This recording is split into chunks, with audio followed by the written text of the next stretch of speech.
Welcome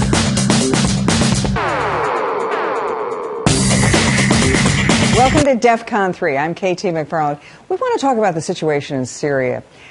You know, we've been focused on the other parts of the Middle East, and it seems that the Syrian chemical weapons crisis that consumed the world just a few months ago is now ancient history. And yet the Syrian situation seems to be bubbling up again. In fact, there have been recent reports that al-Qaeda is now looking at Syria and the rebel forces in Syria as a new base of operations for al-Qaeda worldwide. So joining me today to put a little bit of insight and explanation into this is Dr. Nadir Hashemi. He's the director of the Center for Middle East Studies at the University of Denver, and he's just written a book called The Syria Dilemma. Thank you very much for joining us on DEFCON 3. Happy to be with you.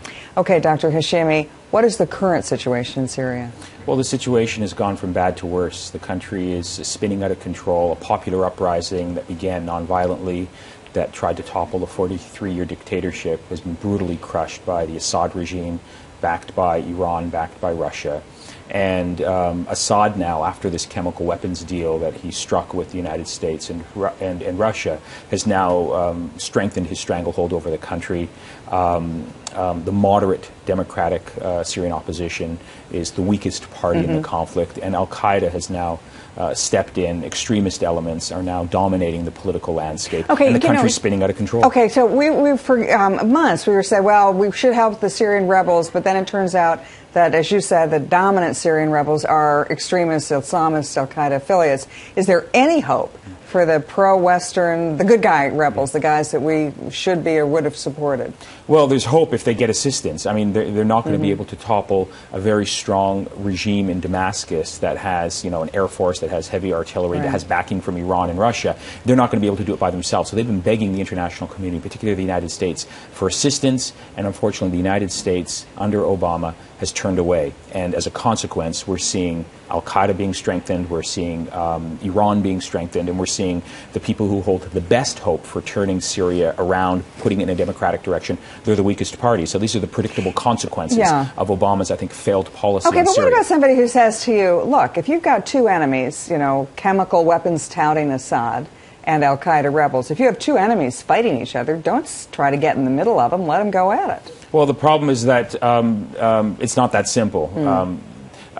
You let them go at it, and then what happens at the end? I mean, the country will just be in a state of devastation. There has to be a set of positive political actors, good guys on the ground who can lead Syria toward a political transition. They need to be strengthened. I think if we would have strengthened them, and I think... Is it too late? I don't think it's still too late. I mean, it would require a reversal in policy from the Obama administration. But I think they're on the ground. They've been begging for our assistance. They were hoping that as a result of the chemical weapons use in August of this year, that there might be a military strike. But because that didn't happen, they've been demoralized, they've been weakened, and as a consequence, al-Qaeda and the extremist elements and the Assad regime have been strengthened. So these are the consequences of a failed policy. Okay, it now seems reports from various places have now said that the rebel groups, the predominant rebel groups, are two predominant Islamist rebel groups fighting each other, but they're both al-Qaeda affiliated, or at least philosophically connected to al-Qaeda, and that now the al-Qaeda leadership has looked at Syria and says, ripe for the pickings. It's the new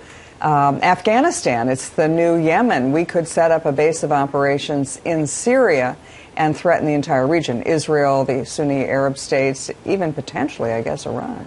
Tragically, that seems like what is happening, and these are the consequences of turning away and abandoning the Syrian people and abandoning the moderate democratic opposition. You turn the country over to al-Qaeda. So the arguments that have been sort of advanced to sort of encourage support for the opposition in Syria, the moderate opposition, have not resonated in the minds of the Obama administration. Perhaps the upsurge and the strengthening of al-Qaeda might force the United States to realize that, look, there are consequences to our policy in Syria. By turning away, by hoping this issue would just go away and disappear and it won't affect us, actually it is affecting us. It's actually allowing al-Qaeda to expand its influence in a part of the Middle East where it had no influence before. I mean, when this uprising started 2.5 years ago, there was no al-Qaeda, there was no extremist element. It was largely a civilian uprising. Okay, what about somebody who says to you, okay, it's too late. You know, it's too late. It's now al-Qaeda versus Assad, and if some of the reports that we've seen are true, the Obama administration is now reaching out to Assad and potentially kind of align with him saying that, well, you know, the devil you know is better than the devil you don't know, and however bad Assad is in Syria, Assad aligned with Iran, our new friends, that al-Qaeda would be much, much worse. Well, I think it's a short-term strategy that's not going to work, because Assad has presided over the largest humanitarian crisis of the 21st century. I mean, he's guilty of war crimes, crimes against humanity. To think that somehow that regime that is responsible for over 100,000 deaths is going to be able to rule that country, preside over political stability, is, I think, wishful thinking. This will actually lead to unintended consequences. It will lead to ongoing terrorist activity. It will lead to ongoing opposition. To think that somehow Assad is the hope for that region, I think, is a very short-term strategy, and it won't work. 43 years of dictatorship has produced the crisis that we have right now. The solution is to support the good guys, the moderate opposition, the people who started this uprising. They hold the best hope of defeating al-Qaeda and defeating the Assad regime, but they can't do it by themselves. Yeah, but, you know, let's be realistic. The United States overwhelmingly was not in favor of any kind of action in Syria throughout, and even with the red line and the chemical weapons, and should America go in and have some kind of military punishment to Assad for the chemical weapons use, you know, the majority of the American people said, we don't want another war in the Middle East. Right. So, you know, Western support, American support for the good guy rebels is probably not going to happen. Well, these are the consequences. So what's the next thing well, that this is the consequence. You have to make choices, right? If we're saying we don't want, you know, the ghosts of Iraq are sort of weighing in on this. We don't want another Iraq, even though I think the conflicts are very different. Well, these are the consequences of not getting involved in supporting, you know, the moderate democratic opposition. You're getting al-Qaeda. You're getting sort of unintended consequences. So if you're not going to sort of, you know, take a decision to try and help solve this conflict, well, there are unintended consequences, and we're seeing those consequences right now with the strengthening of Assad and the strengthening of al-Qaeda. So you have to make predictable choices, and you have to deal with those consequences, and unfortunately the consequences let's are look at the 30,000 square foot.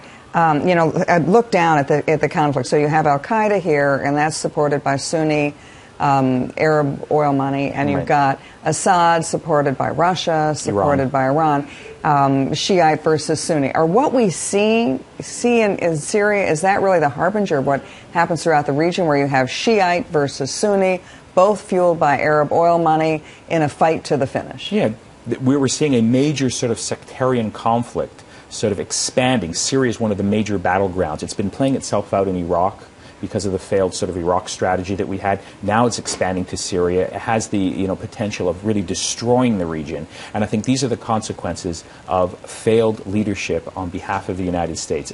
Had the United States intervened earlier, had we sort of supported the good guys, Syria perhaps would have been stable, Assad could have been toppled. That concern about sectarianism spreading throughout the region may have been averted. But when you don't get involved, when you don't show leadership, you get this type of chaos, which is really consuming the region. It is a big issue. This could engulf the region and have consequences that will eventually, the sad thing is, drag us in, because our interests will be directly affected, and then it'll be at a much higher cost and much more difficult to put things back together. Well, that's not a very happy tale. It's a very sad story. It's a very sad story. Anyway, thank you, Nadir Hashimi, Director of the Center for Middle East Studies at the University of Denver, and the author of a new bestseller, The Syria Dilemma, and I think you've done a pretty darn good job of explaining to us why it is an absolute dilemma. Well, thanks for the opportunity. Thank you. Okay, that's it for DEF CON 3. Thanks for joining us.